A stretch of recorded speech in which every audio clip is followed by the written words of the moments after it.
あり、その木目をカップルや家族で触れば絆を深めてくれるとの言い伝えもあります。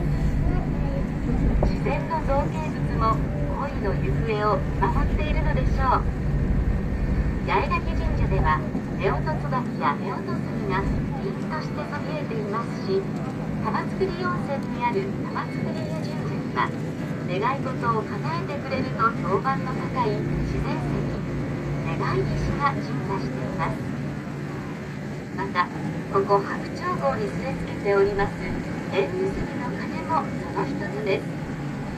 この鐘のモチーフは先にご紹介しました荒神谷遺跡で発掘された銅鐸です。銅鐸は古来神様を呼ぶ祭器として用いられていたと言われていますので、銅鐸を鳴らした方、音色を聞いた方それぞれに神様のご加護がもたらされること